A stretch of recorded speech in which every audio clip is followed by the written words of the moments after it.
tere kallid Tallinna Tehnikaülikooli rektori Hello, debati dear audience of the debate of rector candidates. We have had several meetings, but today is the first debate show that will be live streamed. In addition to our web streams, you can also see us on Postimees, Delfi, and ERR, the public broadcasting system. Thank you very much to the media systems and channels for considering our debate interesting. Today we are talking about the students' questions, problems. We are talking about the financing of higher education, about problems related to studies, internationalization, and so on. We have had questions coming in from the university's student representation, single students, and from our web environment. Karel and Helari Ots from the debate club will be moderating here and also commenting on the argumentation. And with the debate club, we are also going to award and select the winner of today's debate. We also have an anonymous meme master, let's say his Tom Eric, watching and commenting, and he's anonymous because you never know when a professor will sue you. But everybody in the audience can also comment on the debate. If you go to Facebook to Julius Tipikas and comment on the debate there. But now let's move on to the rector candidates. Jaak Aaviksoo, today the current sitting rector from engineering, Jarek Kurnitski, and the rector of Tallinn University, Tiit. We will start with opening speeches. Each candidate has 2 minutes for an opening speech, and we ask them to answer the following question. What makes you different from the other candidates, and why do you think you are the best rector for the next 5 years at TalTech? And we will start with Professor Tiit. Thank you. My name is Tiit from your neighboring university, the rector there right now, and that is what differentiates me from other candidates. I'm the only one who comes from out of the house, and I think that's a benefit because I am bringing along ideas and I dare say a successful experience from another organization, another university, which has a large student and professor's body, and we also value interdisciplinarity very highly. I do not fear an organization that I don't know. I am very adaptable in my academic career. I have moved from Estonia to Sweden, from Sweden to the US, from the US back to Sweden, and finally from Sweden back to Estonia. And that journey took me 17 years. So why am I the best candidate for the TalTech student body? I can't say that I am the best of the best, but I think I will be a good rector. First of all, because I have been at Tallinn University for nearly 9 years now. I know the academic landscape very well. I can constructively communicate with the ministry. I know that for students, first and foremost, it's the quality of education that matters, the organization of studies, and the reputation of the university. Second, I very highly value the student body and the work we do together with them. I know from my experience that including students as early as possible improves the transparency and quality of the decisions. And as a rector, I have also been lecturing in the classroom for 9 years. Our cooperation has been bilateral with students, and the Estonian Union of University Students selected me to be the year's friend of the students. Jarek Kurnitski is next, please. The interpreter apologizes, cannot hear the audio of this particular candidate. Ilmselt ei ole kahtlust, et see on hariduse kvaliteet. Ja võib-olla need küsimused, et kes on kõige parem rektori kandidaat, kuidas nad eristuvad, teatud mõttes võiksidki eristuda, et kuidas seda hariduse kvaliteedi parandamist nähakse, et mis selle jaoks on vaja teha. Mina olen välja toonud oma teemades seda, et kõige paremini me parandame hariduse kvaliteeti siis, kui me hoopis lisame teadustööd. teeme rohkem teadust, teeme paremini teadust ja siis saavutame teaduspõhise õppe, sest ilma teaduspõhise õppeta on väga keeruline tänapäeval hariduse kvaliteeti parandada. Teise olulise aspektina ma olen välja toonud seda, et tuleks tugevdada Tehnikaülikooli sidet majandusega.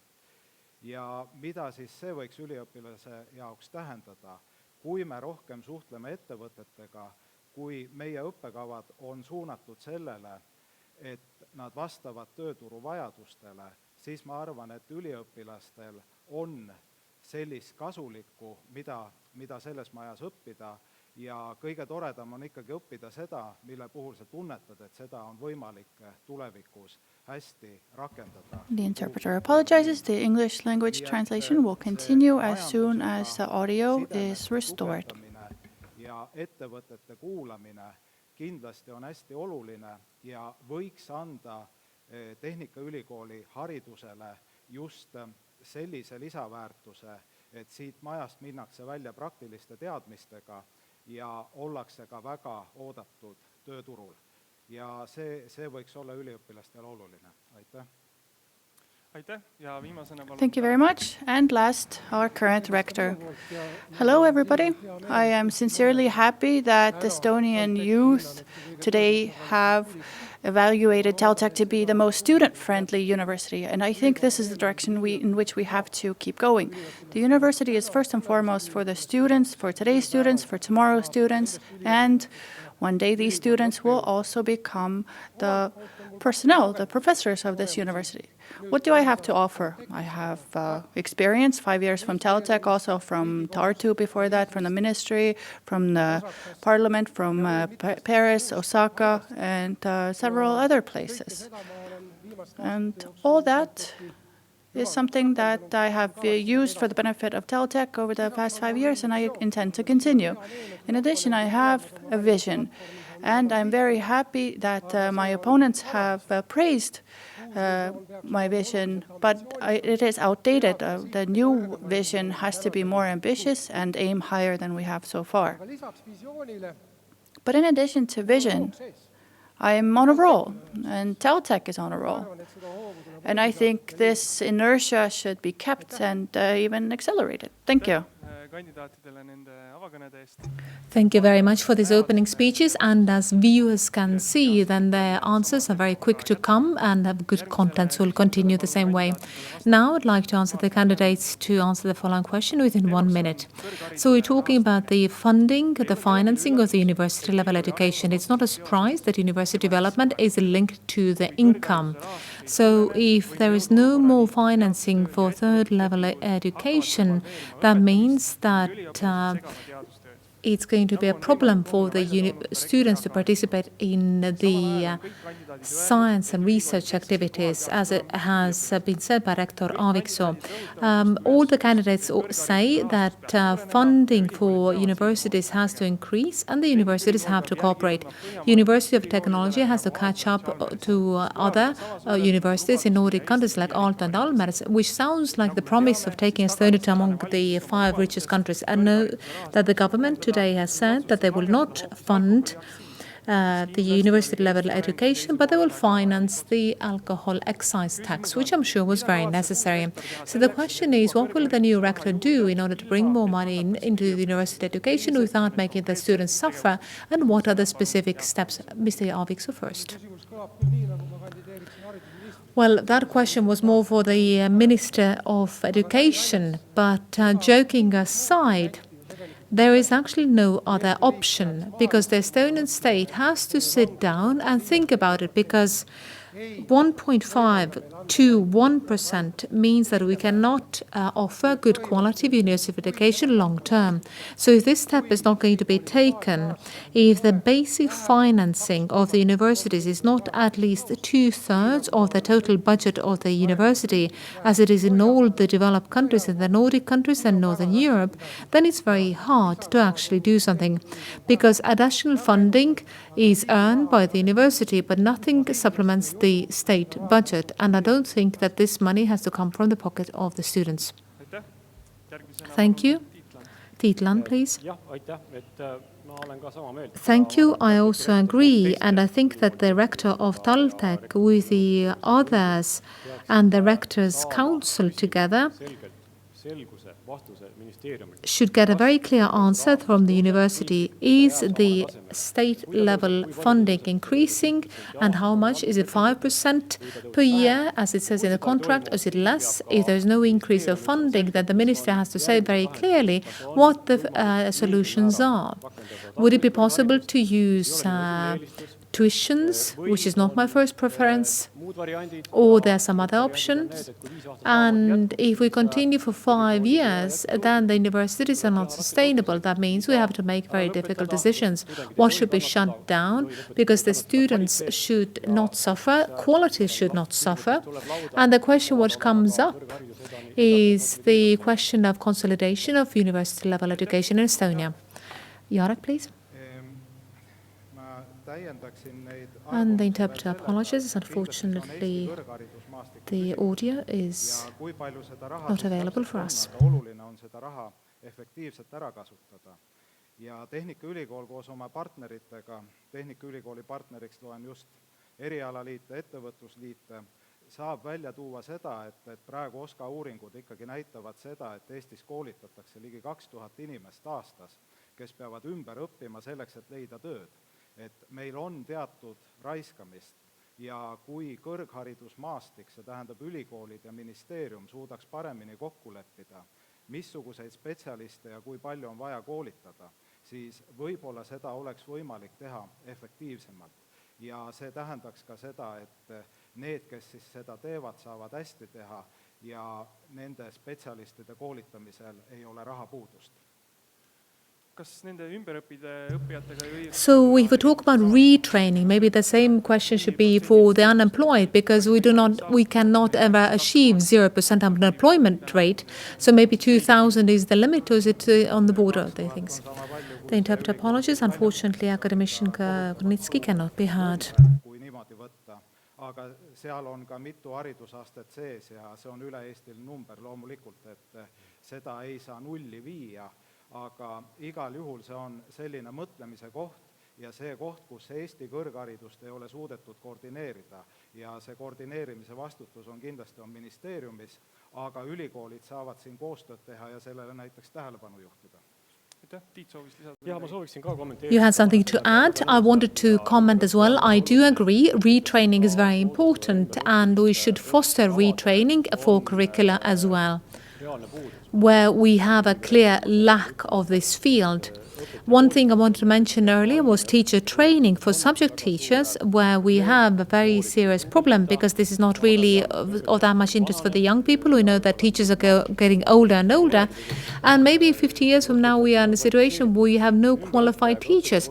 So retraining and teachers training is also functioning. For example, becoming a math teacher or nature sciences.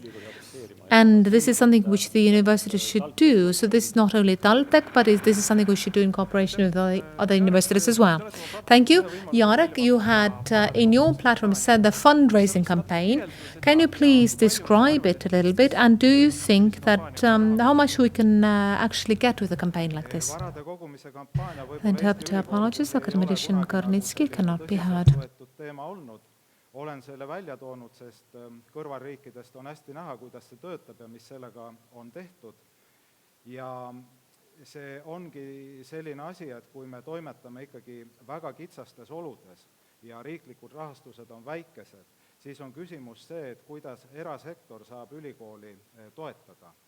Ja Eesti tingimustes on erasektor on veel selline, kus meil on palju tootmiste ettevõtted, kes siis esindavad kontserni arusid, aga kontserni juhtimine ja tootearendus on kuskil mujal, siis tihti need ettevõtted otseselt ei saa tellida ka ülikoolist lepinguid ja selle tõttu tuleks neile anda muid häid võimalusi. Küll neil on vaja häid spetsialiste, nii et selle tõttu mõned miljonid sellise kampaaniaga koguda kindlasti võiks olla võimalik ja see on üks asi, millega tuleb lihtsalt rohkem tegeleda, et erasektor saaks ka kõrgharidusse Eestis panustada. Aitäh! Thank you very much, Academician Aaviksoo. Do you think it's an ambitious plan? And if yes, why haven't you done that? I think that the colleagues might not be aware that University of Technology has a development fund where over the years we have actually managed to collect a lot of assets, and the grants are paid for the students twice a year. And this is what our alumni has been working on, and members of our academic family as well. Now, whether these amounts can become tenfold, can talk about 5 million per year, then I think that the Estonian economy is not quite ready for a leap like that. But it doesn't mean that through the development fund we should not find private sector support for the university. If you look around the same building, most of the equipment here has been donated by the Estonian companies, not only companies, but also the help with the public sector partners. So we have done a great deal, but this does not replace 100 million of our actual state budget. Yes, because if we talk about development fund, then the students have criticized it. Maybe not quite criticized, but they've said that, for example, natural sciences, then there is not much allocated, so maybe it's not quite a uniform approach. That is also true, but different faculties have different ties to industry, and these are the contributions of the alumni. It could be that the alumni of a certain field are not wealthy enough, not enough Nobel prizes yet. Tiit, it is also important, because what I've said in my platform as well, because when it comes to universities, then the university should very actively work on diversifying of the income. That's one part of it. And I did mention the alumni, but in a wider sense as well, when it comes to bringing money in from companies, it's not only for the development fund, but it's actually for the teaching process itself. Private sector can pay grants for specific purposes, and the same is true for entrepreneurship, cooperation in research and development, because the biggest challenge for the funding of Estonian research is whether or not the state funds with 1% of GDP of R&D, but it's more about the private sector. So 2% is in the new strategy. We know in successful countries this is how it is. The private sector actually contributes more. Thank you very much. And the last question regarding the funding. Because when you talk about financing for university education and you talk to students, they talk about tuitions or the drop in education quality. So my first question is for Tiit. If you think about facing tuition payments, what would be the system like you would agree to? Well, I would not say what I could agree to right now, because when it comes to the system itself, then it is a process of negotiations how we end up with the system. But if we talk about the drop in educational quality, that is not allowed, because we cannot sacrifice the quality of education. Because if that happens, then we have to find other solutions. But if we talk about tuition payment, I do not like the system we had until 2013. Until we carried out university-level education reform, because then his question is that what kind of curriculum, what are kind of syllables, part-time, or you can charge a tuition, because then there should be the certain outlet to the labor market where there is a need for the subject on the certain labor market. Thank you. And I will also clarify the question if Tiit wants to add something later, because the point of the question really is, what kind of university education would have then? If we charge tuition, does it mean that you need to have a student loan? What will be the best practice? Jarek, please. And then Tiit can add later. Also, I would avoid the tuition payment for as long as possible. But if there are no other options, all the other options have been used up, and we need to move on to the tuition payment for university-level education, then it means that we want to make sure that the students would have a possibility to get an education even if they have a lower income. And that means that the grants would need to be paid to them, or if they study really well, they should get grants. so that they would still get the education for free. So the ones who are working really hard themselves and show a good performance, then for them the system will not be, they don't need to pay a tuition, but the others who are not working so hard would need to pay for it. But I still would hope that Estonia has not taken these steps, that we need to move on to a tuition-based system. Thank you, and Jaak Aaviksoo, please. I am part of the reason why we have free higher education today, and there are reasons for that. Since 2016, our funding has been frozen, so to speak, and we still don't know how to go on. None of us can rule out talking about tuitions, but I hope that when that debate comes, it comes with our neighboring countries, the Nordic countries, because if we start asking for tuitions, people might move to Finland and Sweden for education. When and if this debate comes, I would like to support the Australian model, which means that actually for education costs, so you get a loan, and when you pay it back, it's not on the nominal sum, but it depends on the person's income after they graduate. So if there are, for example, reasons, health reasons why people can't pay back, they don't have to pay back. If a person who graduates is successful and earns more, they pay more. That is indeed an interesting system. A close acquaintance of mine learned in London, came back here to Estonia. He is earning quite a lot, and the university in London thinks that he doesn't have to pay back because he earns so little. But of course, Brexit has thrown all that into a new light. But let's look at move on to the next question. Over the past years, we have had many more foreign students, and that has raised questions.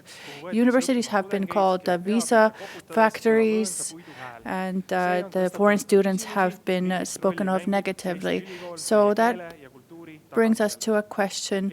It has also been asked, what is the role of universities in promoting the Estonian language and maintaining the Estonian language? And there are fears that English will replace it.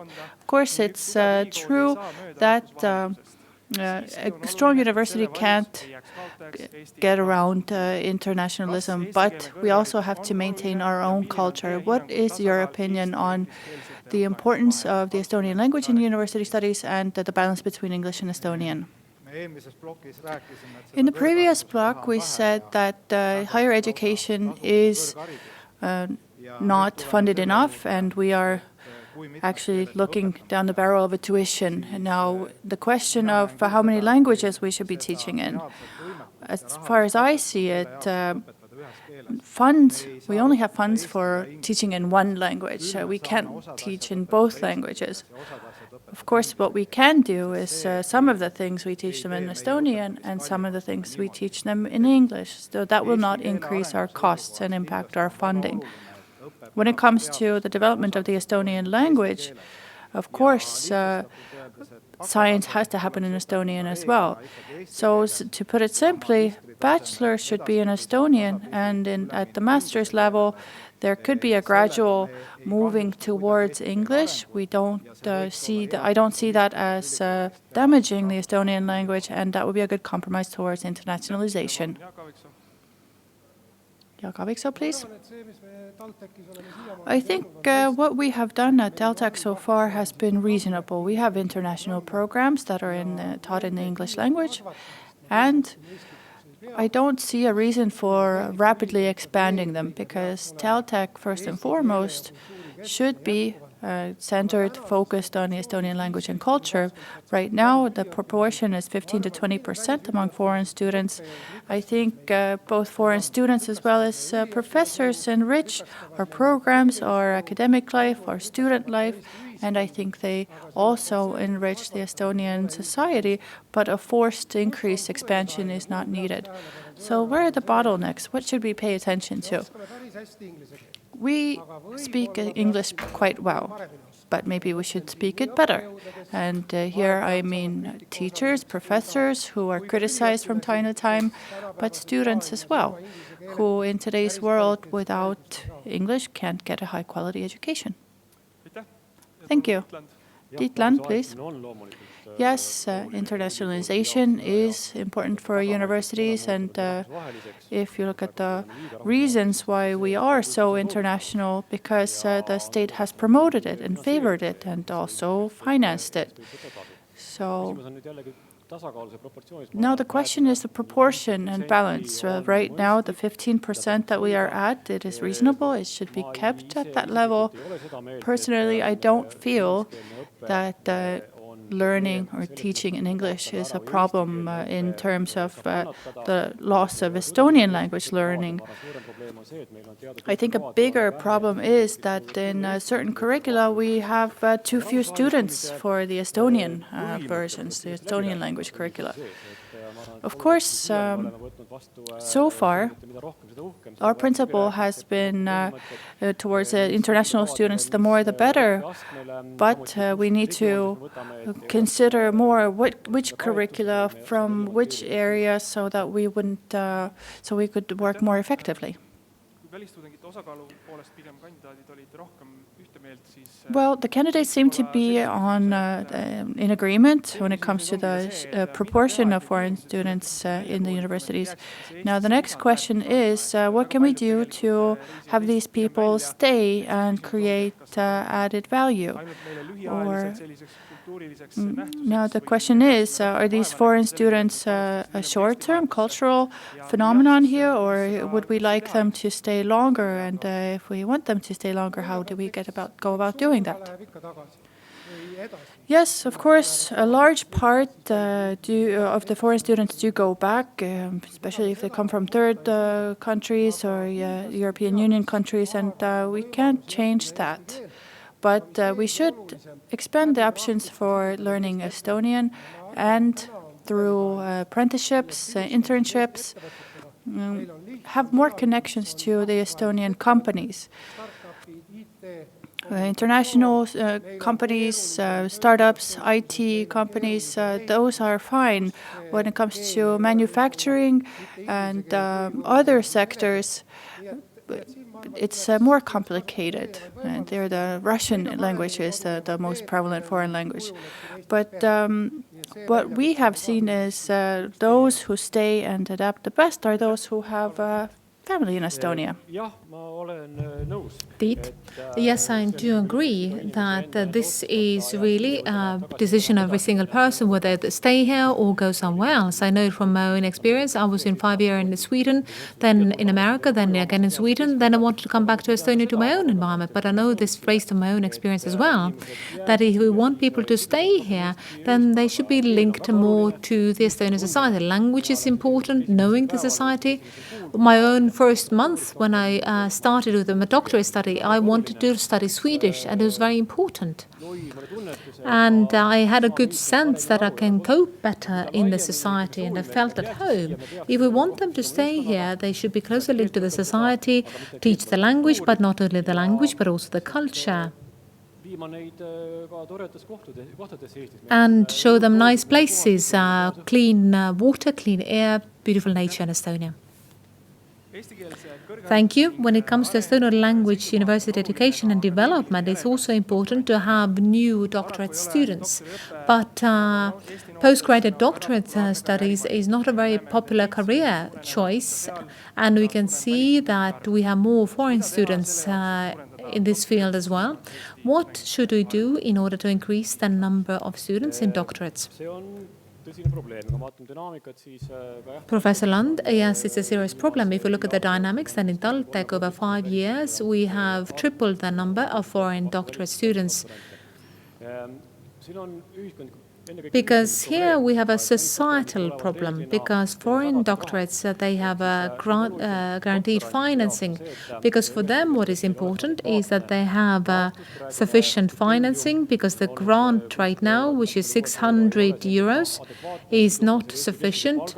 Linking it to the average salary will be good, but what happens next for the society? Because after the doctorate studies are over, because it's not studying, it's your research, they should have a higher salary in the positions where they work. So that means it has to give them an added value. And this is one field where the university doesn't have a magic wand. But now if you think about the new higher education strategy, then the Rector's Council also has this proposal on the table. How is it possible to understand this better, that a doctorate study gives added value and we should have a higher salary, let's say 30% higher than a master's? Thank you. I have to apologize that I skipped you when it came to the last question. So what should we do to make sure that the foreign students would stay in Estonia, and how we can increase the number of students who will go on to the doctoral studies? Thank you. I would start with the statistics, because as I happen to have, there's a good text I have here. Based on statistics, then these foreign students are more likely to stay in Estonia who work while they're studying. So that means that it's a parallel process and they work while they study a certain subject. So these used to be usually ICT, engineering, production, construction, and business governance and law. So it's a very wide spectrum, and I think this question of English is not a problem when it comes to processing, manufacturing either. So when it comes to people representing this field, if we could agree what specialists they need or what kind of quality, can they also be foreigners, and they accept students who speak English, then this is a very good way, and this is a good approach how we can avoid the fading away of the universities, because the population growth in Estonia is as it is. But coming to the doctorate students, because I have to express my agreement with the previous speaker, because this is also a question of the development of the society. If we look at the comparison universities, because they have a lot of foreign doctorate students, they form their own communities, they communicate in English, and they do not have any need for the local language. And this is going to bite them in the future when they're starting to look for a job. And doctorate level students have to be motivated. The ones we have in the 4th year, 5th year, and to offer them suitable facultative subjects so that they will be ready for the doctorate program. And so we should not miss out on these talents, and that means we get more Estonian doctorate students as well. But this is not a simple process, because if the labor market is offering very good jobs as they are being offered now, then of course we understand they all want to go and work, and who wants to start with another degree study. Thank you. Before I will give the floor to Jaak Aaviksoo, Tiit, please. One thing I wanted to mention still, when it comes to students, then the students would have to come to the research as quickly as possible. So they should be involved in research when they start as on bachelor or master's level. And this is a good way how we can attract them more into the doctorate studies as well. Thank you. And Jaak Aaviksoo, please. I'm actually very happy that TalTech over the last 10 years, we have been one of the few universities where our share of doctorate students has increased about 5% per year. We have invested a great deal, and 4 years ago, we adopted a decision that every doctorate student is not a student, but they are junior researchers, and they have to get at least average income in Estonia. We've been able to guarantee that, and we have to take another step further. Because if you want to become a doctorate student, you have to get a teacher's salary, exactly the same amount when somebody with a master's degree goes to work. When you go to the doctorate student studies, you should get the same pay.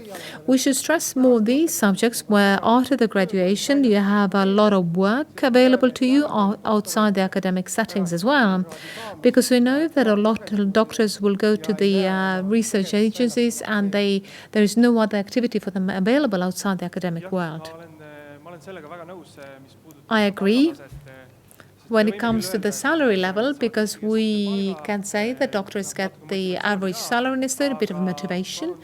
But if you try to get a mortgage from the bank, then it's not enough. And now to all our viewers, I'd like to remind you that if you go to our Facebook page, you can submit questions and comments. and we try to give you answers towards the end of our program. Moving on to the next topic, which is our reputation, the reputation of the university. Because every year the image has improved, but there's been a drop in the QS and THA ratings internationally. We can say that rating does not qualify the education quality and it should not be an objective on its own. But as an alumni, it hurts me. Jarek Kurnitski has also said that the research outcome has been modest and the meters are showing that there is a drop. Jaak, Aaviksoo, what has gone wrong over the last 5 years that these rankings do not support the decisions? First, I think that the ranking and the meters have gone better. We have facts which support this as well. Because this is wrong as a claim. If you talk about ratings, because there are more than one rating agency, some show improvement, some do not. If we compare ourselves to the Central and Eastern Europe, then we've gone up. And when it comes to reputation at large, the most important part of the reputation is our reputation in the eyes of our partners. These are the employers, future students, and alumni. And if the alumni think that it's bad that the THA ranking says that we are moved from one category to another, then, well, we can move 200 points up. Because this can be done over a couple of years. Jarek Kurnitski, what is your comment?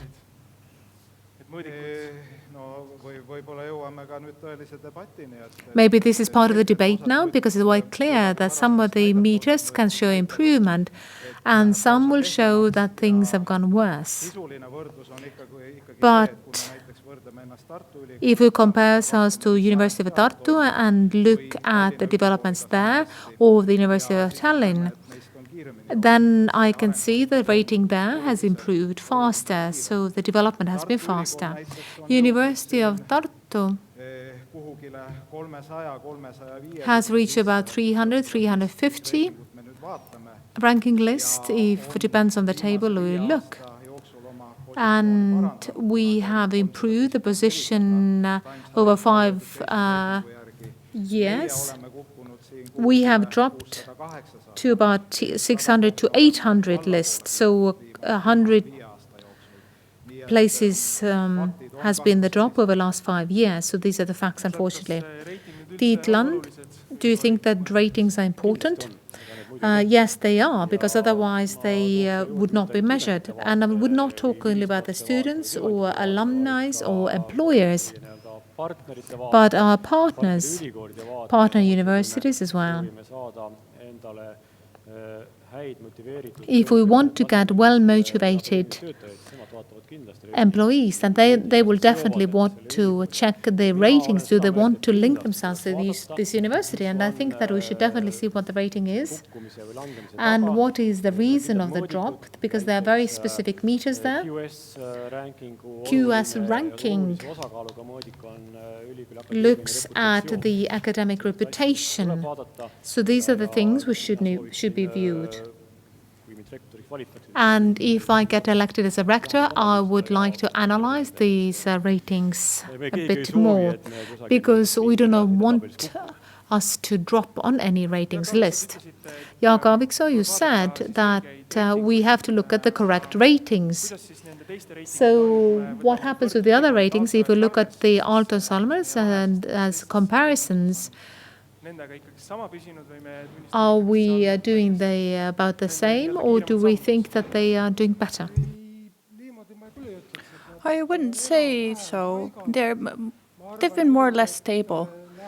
Of course, I think the competition is going to be very tough, because the Asian universities will take the first few hundred places, so even staying in place is going to mean running fast. But coming to the topic of these international ratings, these are not transparent when it comes to their methodology.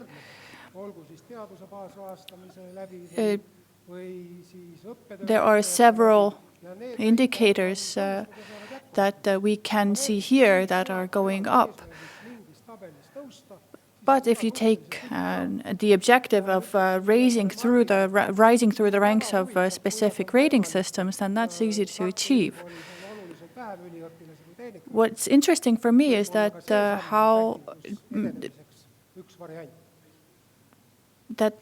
fact, for example, that the University of Tartu has less students than TalTech, maybe that's a key to rising in the ranks. Yes, perhaps. Of course, when we go down in the rankings, it's always easiest to blame the rating systems and the ranking systems. We are there all on equal basis as far as we know. But what would you say,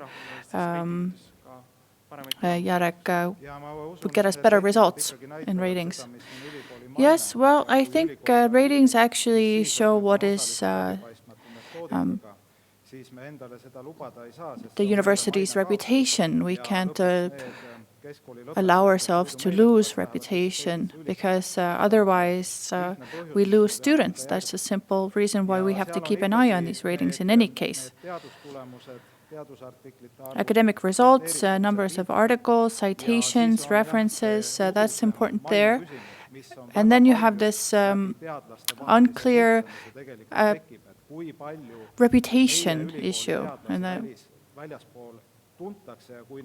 then that's a question of how many of our professors are known outside of Estonia. We can't do anything else except raise the quality of our own activities that will make the ratings come along with us. And this is also where English language studies can help us, because that's how we can show to the rest of the world how good the university is. Thank you. Do any of the candidates want to add anything to this question? If not, let's move on. But I think right now it's a good moment to listen to what our debate club members have to say about this debate so far. I have noticed quite a lot from the introductory speeches. Rector Aaviksoo, for example, said that his strength is his momentum, but we don't understand quite clearly which way it's going. Professor Kurnitski said quite clearly that the university has to prepare you for work. It's good to hear a clear statement like that. And Professor Lund said that he wants to be open to students, open to cooperation.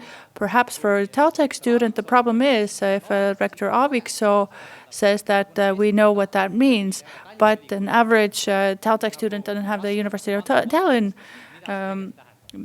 experience, then it's hard to understand what that means. When it comes to funding, we see pros and cons. Pros, definitely, when Rector Aaviksoo said clearly that if indeed a tuition will come, it should come with the Australian system. That's really good. And Professor Kurnitski said 2,000 people need to be retrained every year. We understand that quite well.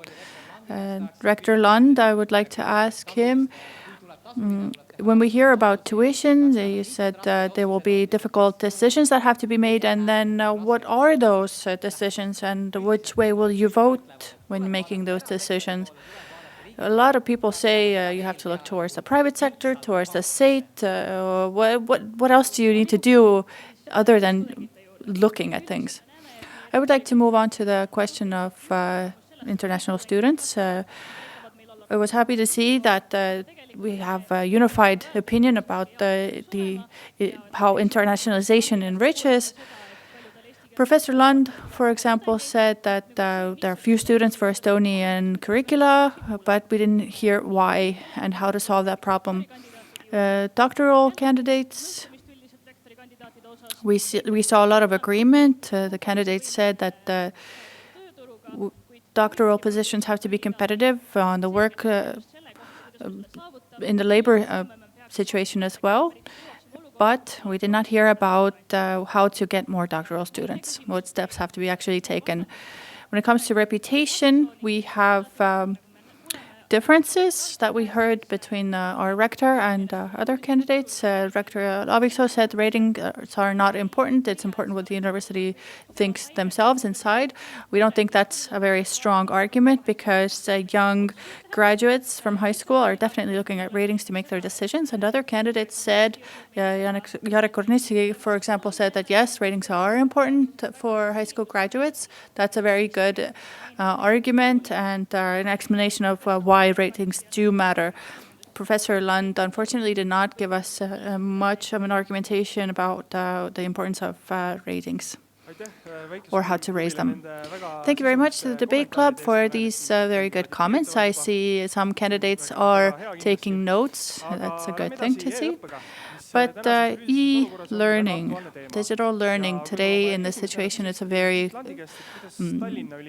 actual topic. It's a very current topic. How has Tallinn University managed? Tallinn University made a very nice transfer to e-learning like other universities as well because the situation forced us to do so.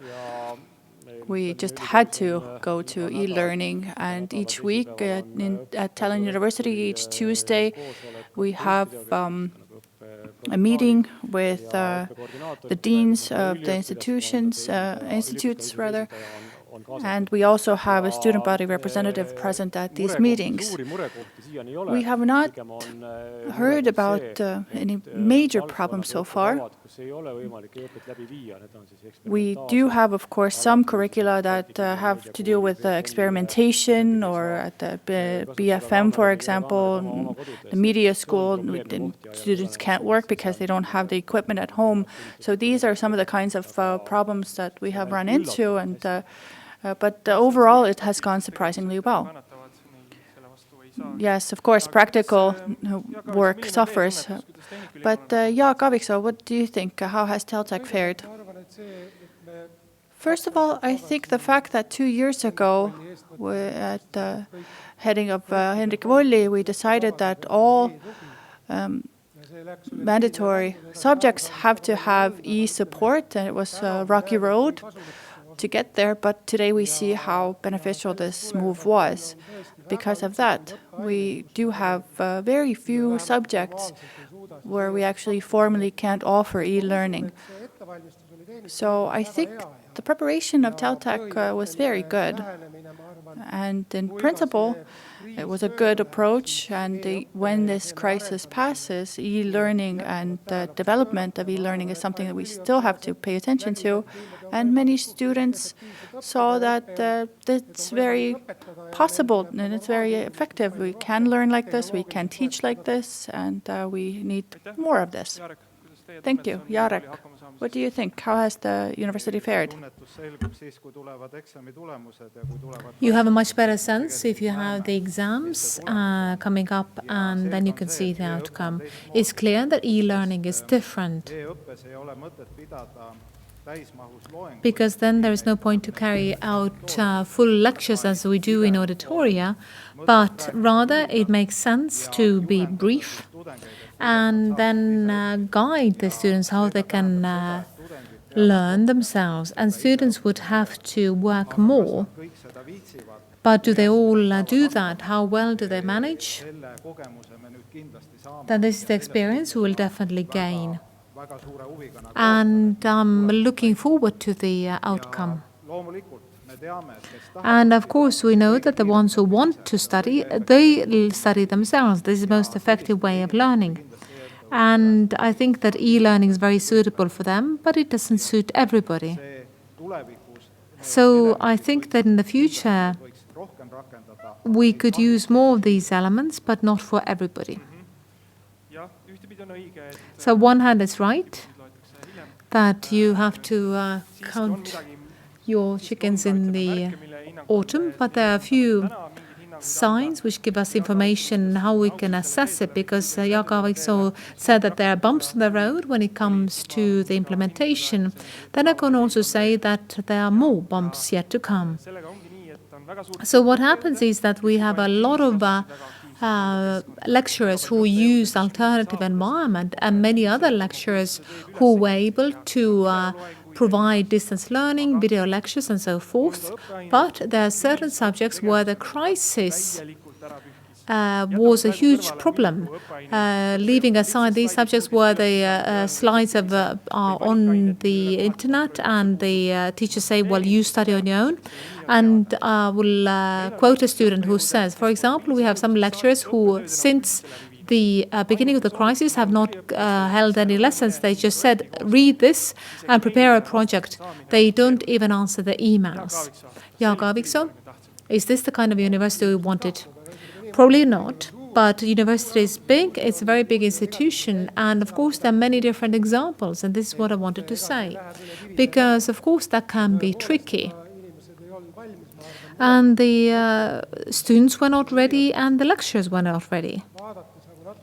But now, if you look at the bigger picture in Estonia and on an international level, then the University of Technology today, most of the learning process can be carried out, and hopefully the exams will show the results we have achieved. But if you look at Finland, look at Germany, talk to the colleagues, I can say that we have done better in this situation. And this is what we are trying to say. We should believe in ourselves. We will overcome these problems as well. Well, let's hope that we are doing better than the others. But Jarek, Kurnitski, if you found that there are certain subjects which are not being taught at all, what would you do? Of course, this is something which you cannot accept because, of course, there can be some reasons as well, because the emergency situation can be dramatic for the teacher as well or the lecturer. Maybe they've fallen ill. So these situations do occur, but we have to work in this emergency situation as well. And the students, of course, have expectations of the education. They have to get their things done. And whether the emails are answered, they have to be answered. And that should be done by any teacher. How exactly they hold the lectures and how many, who will provide explanations to the PowerPoints, who holds a lecture, who holds a 15-minute lecture, and allow more for self-learning, then these are the options which can be made by the lecturers. Because subjects are different, so these different choices need to be made. Thank you, Tiit. Let's say you get elected as a rector, and for tomorrow's 1st of September, and you find out that there are certain phantom subjects in your university. If we have phantom subjects, then my reaction would be quite sharp. I would invite the persons responsible for these subjects to have a chat, because the reaction has to be very quick. But things like this do happen, but the system has to be established which monitors all these activities. And I said we have the Pro-Dean of Education who carries out meetings with the coordinators in institutes, so it's a weekly basis, so these activities can be mapped. So if this subject is being found, we have to react right away. They will come out if there's something wrong with the system. If we do something we haven't done before, then we get feedback in a different way. We get feedback for e-learning. And this is where we have to carry out analysis and react. If we talk about quality control, then we can continue this subject. If we talk about new structural reform, University of Technology has program managers who are responsible for the quality of education. There are some who meet the students every month, organize events and so forth, but there are some heads of the programs where the students only find out that they had a program manager when they graduate, so there was no program feedback at all, and never mind solving any problems. So the question really is how we can guarantee uniform quality of program managers, and what are these mechanisms? Jarek, Kurnitski, please. Program managers in my institute are also responsible for the curricula having enough students. So one of the jobs what they have is that the intake would be good. And that makes them communicate with the students. They have to get the feedback. And if they hold this wider responsibility, then I think that these things will work better. Of course, the program manager is not a simple task because they have a lot of tasks to carry out. You need to develop the content. You may have to make sure you have good lecturers and the quality is high on all levels. But the program manager cannot really permit themselves of not really understanding what the students think. So when it comes to different fora and physical communication, they have to be available for the students. Jaak Aaviksoo. So first of all, what I would like to say is that we did not really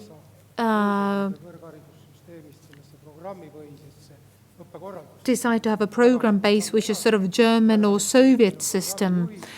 We have program managers, unlike many other universities. I think that has made us stronger. And we can see that from the feedback as well. So we had different program managers, and over 3 years we've had new people. There have been some weaker people, some stronger people, but the training for program managers should be better.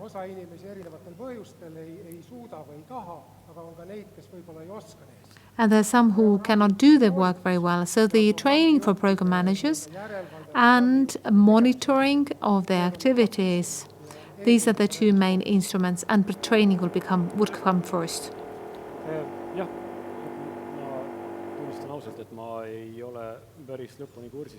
I do not really know what are the specific tasks on program managers, but I understand in general what they're for. Training is always important. Exchange of experiences would be important. I believe there should be seminars held together. Of course, you have different people, and they are different capabilities. And it will be important for program managers to exchange their experiences as seminar form, or there should be a platform for them.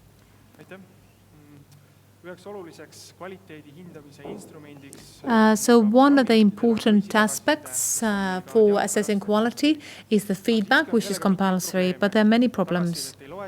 Because often feedback is not being read, conclusions are not drawn, and people do not have really belief that things will change. There have been some occasions where the subject being taught poorly, only this information was received by the program managers years later. There have been some comments, or the comments are ignored, and so the problem gets ignored.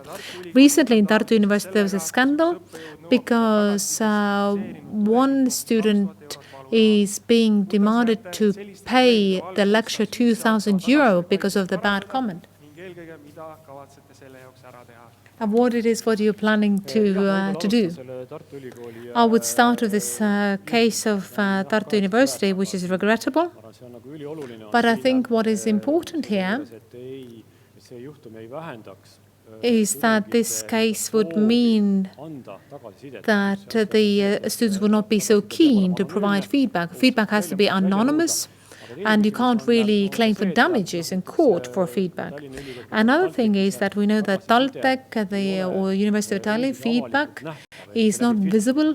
There is a filter, and there are some cases at the Tallinn University as well where some impolite expressions have been used, and they get filtered out because it's not visible and they will not reach the lecturer. It's not constructive if somebody says that I don't like the way you look, because feedback is more about the objective of the feedback. The aim is to improve the organization of studies or the quality of studies and provide recommendations how things should be done different, but not asking for personal opinion.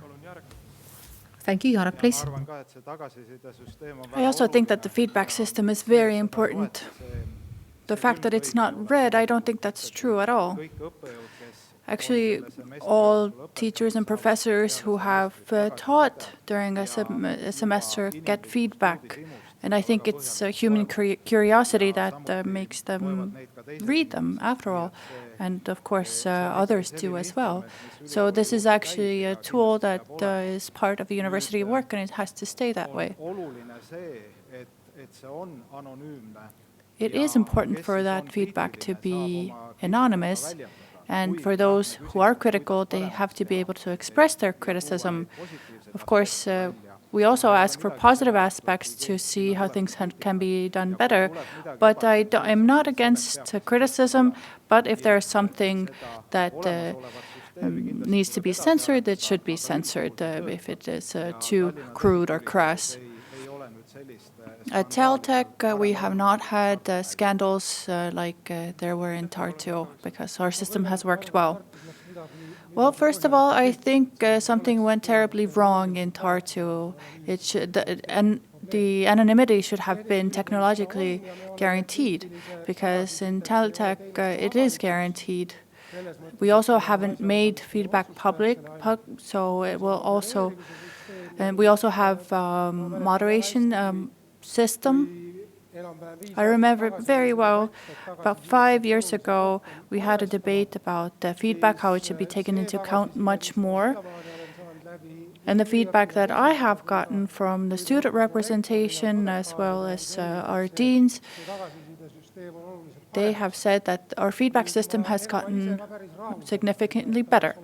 I'm not entirely happy with it. I think it should be more operational and stand out a bit more.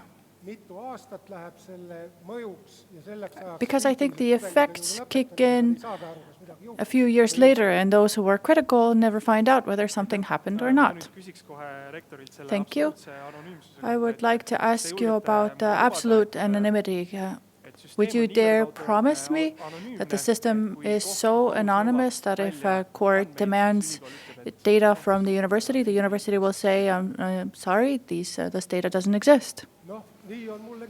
Well, that's what has been confirmed to me, and I have checked that from various sources. By the way, when it comes to courts and they're demanding a material, the university does have some discretion. But today at this university, technologically, it is not possible to find out who left which comment. That's good to hear. I would like to recommend also comment to the viewers. Please do keep adding your comments on Julius Tipikas on Facebook. We will come to them later. But now we have a session of short questions, so 30-second answers, please. Student organizations, so what is their role in the student life? Is this added value to learning or is this an academic break? Should the university contribute more to student projects? Yes, of course. Student bodies are added value. They are not a burden at all. That has been the case and will remain the case. Well, I can't say how much the university is supporting student representations now. I have heard positive feedback from students, but as at Tallinn University, I have supported the student representations very strongly, and I will continue to do so here as well. Jaak Aaviksoo, next, please. Jaak Aaviksoo.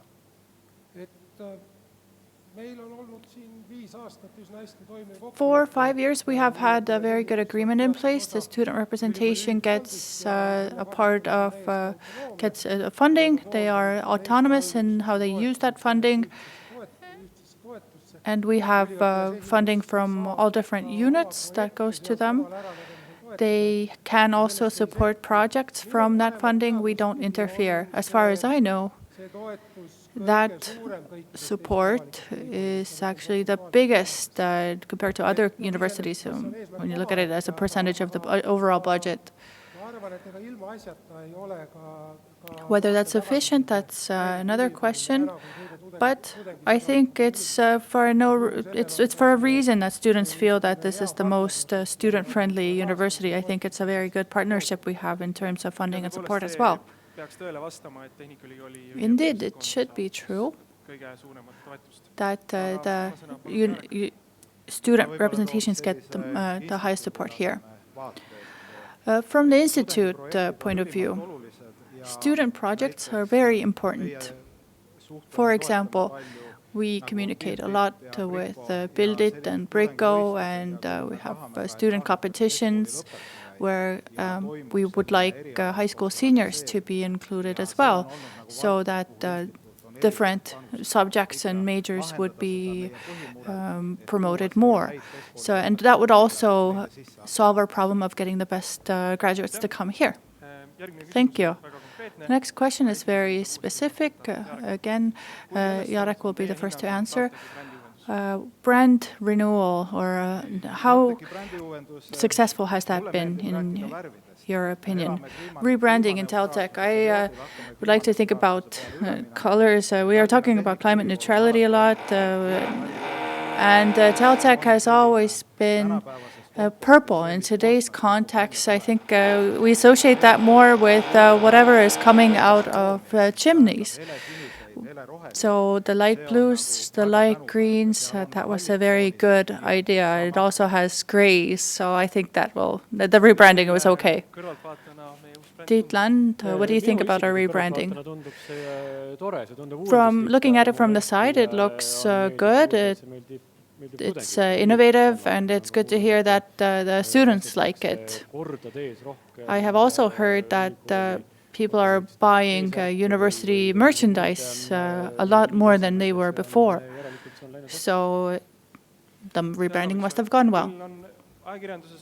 Jaak, Aaviksoo, in the media there has been some criticism towards our new brand. What do you think? Were some things rushed or not? Well, first of all, I would like to say that it's really good. It's very cool. It's just good. TalTech, of course, yes, there are some questions about how to pronounce it, whether it's good for Estonia. Well, the French say Paris Tech, so why should we be embarrassed? Of course, whenever you do something big, you have to be ready for criticism. But if the critics are 4 times older than your average student who wears these t-shirts, then I think the future is all about TalTech. I'm very happy that with some perhaps reservations, so everybody supports this brand, because the new rector should also support the new brand. Jarek, you mentioned climate neutrality. Next question is about climate awareness, environmental awareness. Jaak, Aaviksoo, question for you. On the scale of 1 to 10, what do you think our environmental awareness is? Where our environmental awareness is at, and should we improve? Of course, we could always be greener, but I think our campus and the structure of the campus is the greenest, or actually the most environmentally friendly of universities. And of course, the pine trees here in Mustamäe also help. But what I think is green TalTech, blue TalTech, that's an initiative we should think about. So let's think about what we can do here and how to raise that flag even higher. But on a scale of 1 to 10, where would you place us if 10 is perfect? I would say 6, 7. I am quite a critical person. 6.5 then, let's put it. Here is something on which I can agree with Jaak, Aaviksoo very much.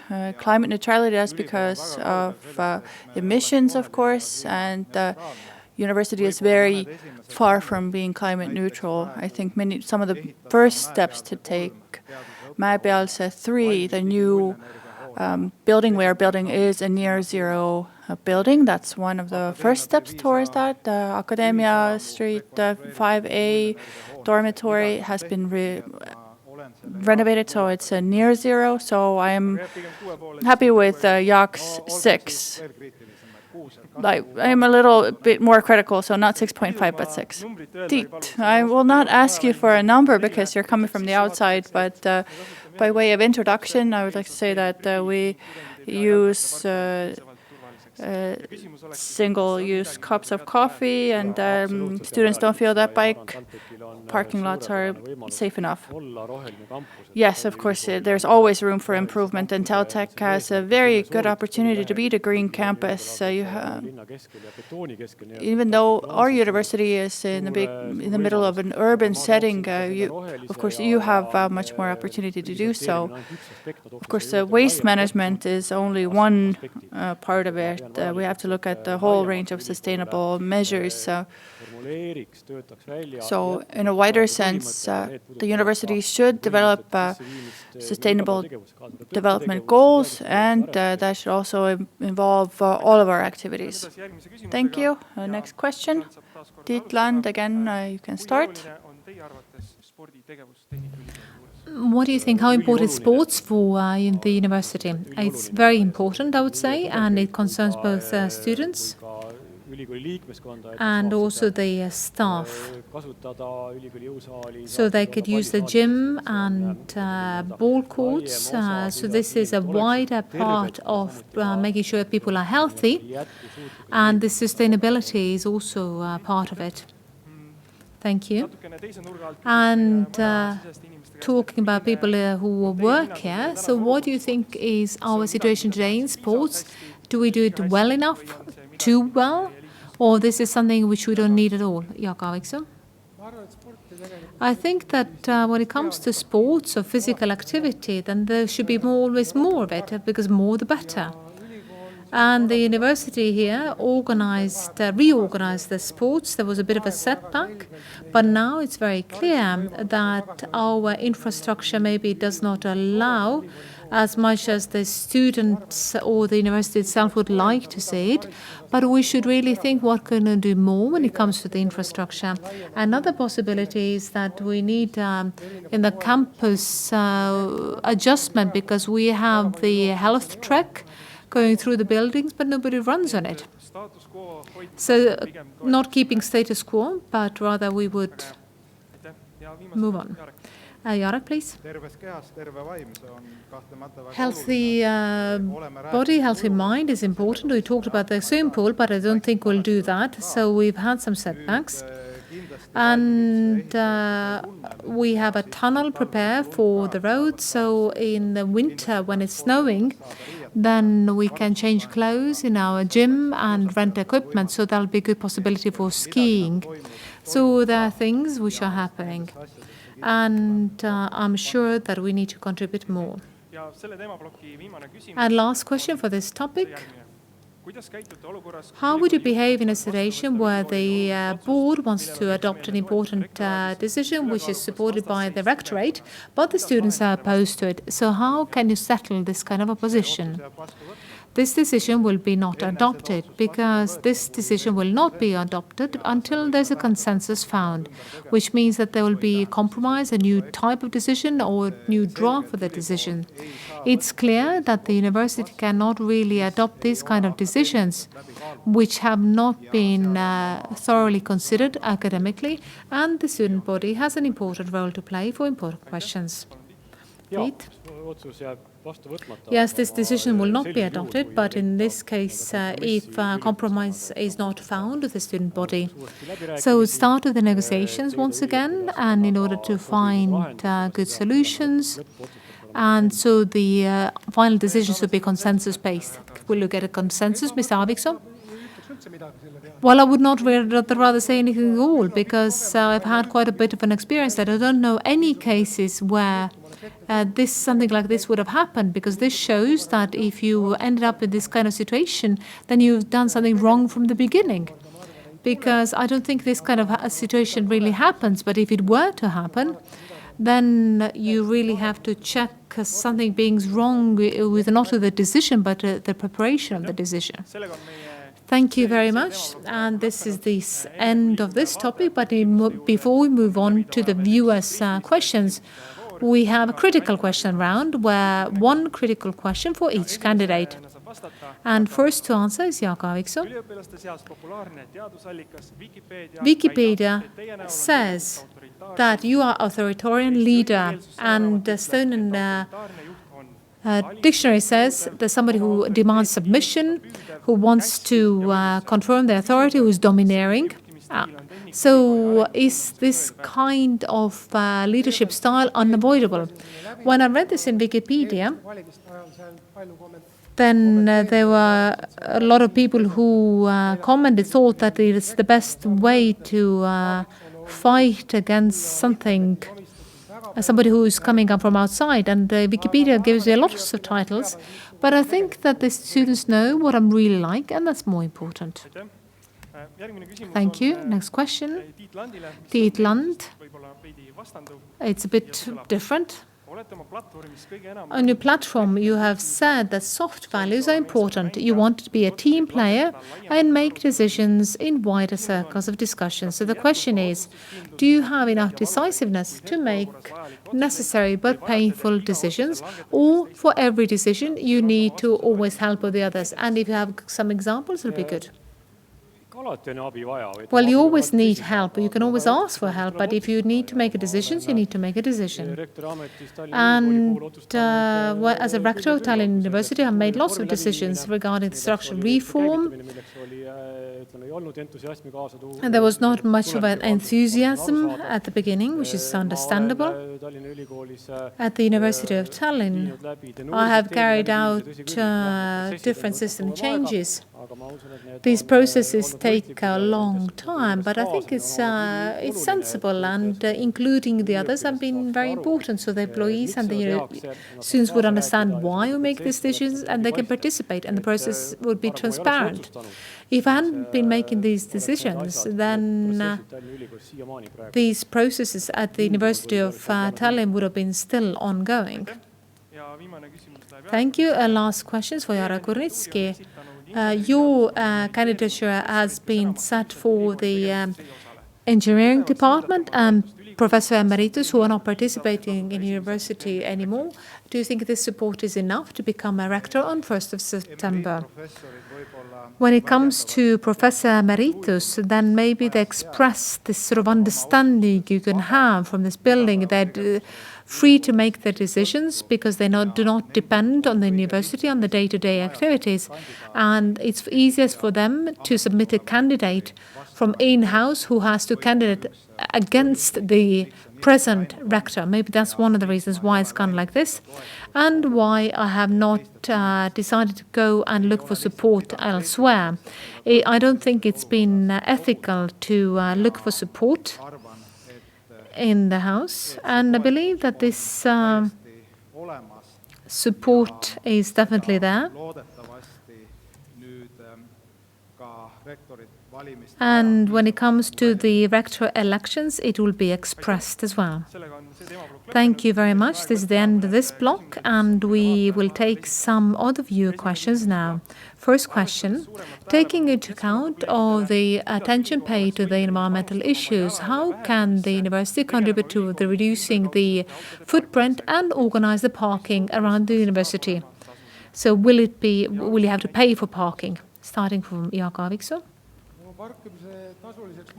Regarding parking fee, this will be the easiest way, but I'm not convinced that this is going to gain a lot of support. Maybe we should start with the more modest means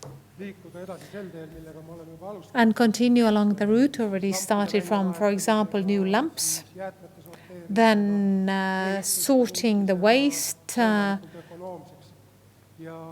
making sure that the buildings would not waste energy. And I think that the car issue will be more efficiently organized outside the university. Jarek, please. I agree that the energy efficiency of buildings provides the biggest share if we talk about the university being green. But I think when it comes to the cars, then this is something which is important, and transportation is, in addition to buildings, something which contaminates a lot. And how to improve the transportation, then universities should make an effort. So it'll be easier to use your bicycle, good bicycle roads. And that means we have to cooperate with the city.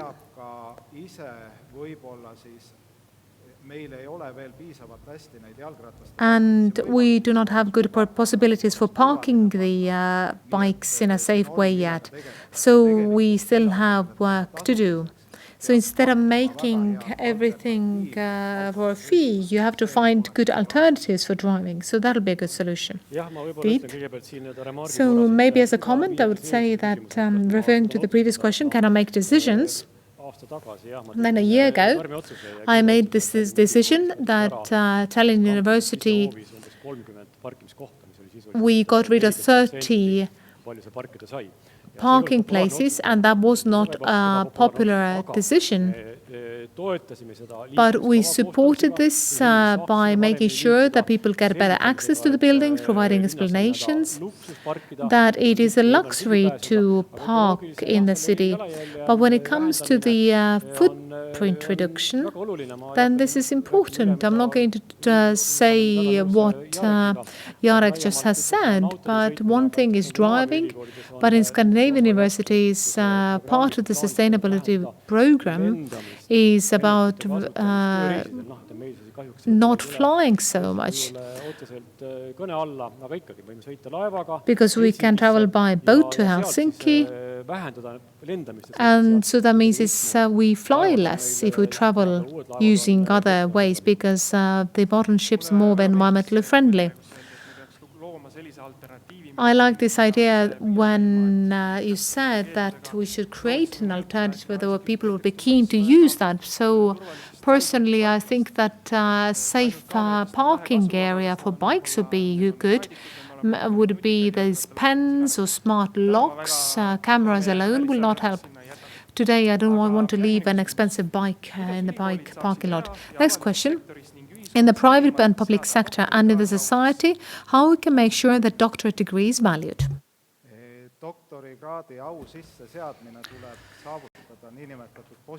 Raising the reputation of a doctoral degree, you have to have a positive inclusion, so to speak.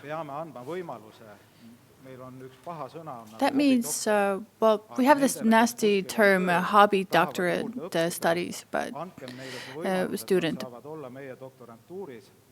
But I think it would be good to have the option of having somebody work, and for example, for a public organization, and then do their doctoral studies at the same time and make this work.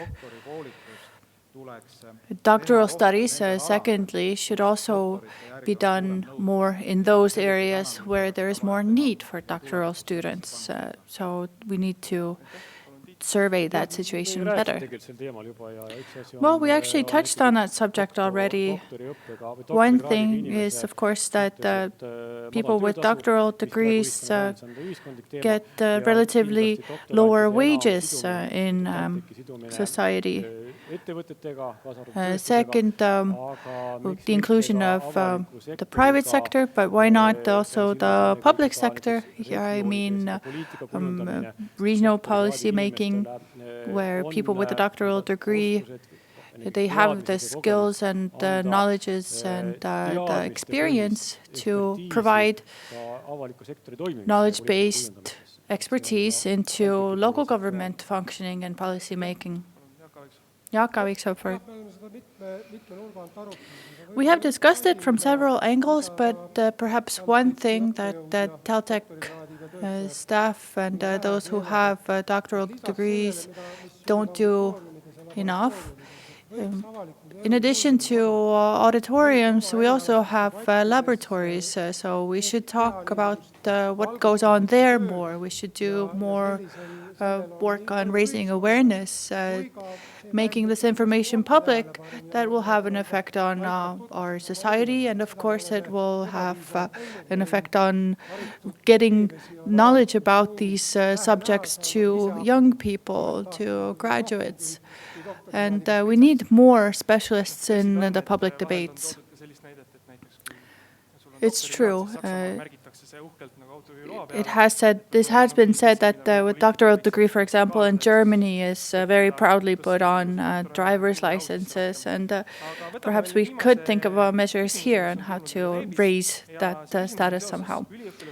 Another question from the web, the students' economic autonomy. Jaak Aaviksoo said before that in all Estonian universities, student bodies get money from the university budget. In Estonia, Should we think about making student bodies even more financially autonomous as they are in Nordic countries? Tiit, let's start with you. I don't really see need for it because if all parties are satisfied with what they have, we have financial regulations that determine how money is allocated. It's all very transparent, same as here, and they have the opportunity to use those funds. So we need to have arguments to change it. If we don't have those, I wouldn't rush into changing. Jarek? Knowing how Nordic student bodies operate, how they, for example, own real estate, and how cool it actually is for the students, why not in the long term actually think about that? Of course, we are living with less means and we have shorter traditions, but if there are opportunities, I would support those processes. We don't have any place we could get money for it overnight, but step by step we could think about moving in that direction. I think it should be the initiative of the student body who makes that. If it seems reasonable, we can discuss it, but from looking at it from the university perspective right now, it seems that this dialogue has been very constructive. Why fix something that's not broken? Thank you. Thank you to all the viewers, to everybody who asked questions. Before we end the debate, let's ask the debate club members for their final assessment. A few examples of what we heard before, though, I would like to say that in general, all three candidates fared very well in today's debate. We did not see any flags or alarms, no demagogy, no errors in logic. We did not see any of that. If anything, perhaps some statistics or facts or examples were missing, and here I would not like to point anybody out in particular. It is the format of the show. It's very rapid fire, and you don't have perhaps time to bring an example of everything. Positive examples. For example, e-learning, Rector Aaviksoo very nicely explained how we have Moodle and e-learning over years that has been developed. Academic Kurnitski said that let's wait for the exam results. That's when we can evaluate it pro or con, or yes or no. Phantom subjects. Here, there was a little bit of a contradiction between Aaviksoo and Rector Land. And Aaviksoo said that in general, the things are very well, perhaps better than in Germany, but what are the ways to measure it? That was missing. But our out-of-house candidate said that they have a monitoring system where you have to keep an eye on it, and every week they map out what's going on. In conclusion, from my behalf, when we were talking about the heads of curricula or the program leaders, we had a good overview of what has been done. And when we hear there's always room for improvement, we think about how come something hasn't been done so far. It is up to us. So a good example with that question was Kurnitski, who said that as a head of an institute, he makes these heads responsible for these issues. Here I would like to comment on the feedback topic. Like we heard, all rector candidates think that feedback is very important. Aaviksoo said that it is anonymous and it works very well, but he also admits that in today's system there are delays, it is slow, but since we have that information, even though we have that information, we haven't been able to improve it. So I would have expected a solution to the speed issue. Professor Kurnitski said that teachers are curious. They want to improve their subjects, which is a very good example from real life. And Professor Land said that anonymous system filters actually help filter out non-constructive criticism and help get necessary information to the professors. Student initiatives, Rico, was something that Kurnitski mentioned, that also involved people from the outside the university who the university would like to bring into its fold. Environmental friendliness, Professor Land said that we need one big leap, so to speak, but we did not hear any specific examples of what to do. And in conclusion, with the debate club, we decided that Jarek Kurnitski is the winner of this debate because he was held very firm in his convictions. He gave a lot of examples from real life about how things actually work at the university and know what to do in order to improve them. Thank you very much to the debate club for these comments. Thank you also to the candidates, to those who commented. Today we have talked about several issues, challenges. We are talking about it because our standards for ourselves as for our rector are very high. But I dare say that TalTech is a very strong, ambitious and forward-looking university whose alumni are very highly valued on the Estonian labor market. That brings us to the end of today's debate. I wish you all the best of luck at the next debates. Thank you.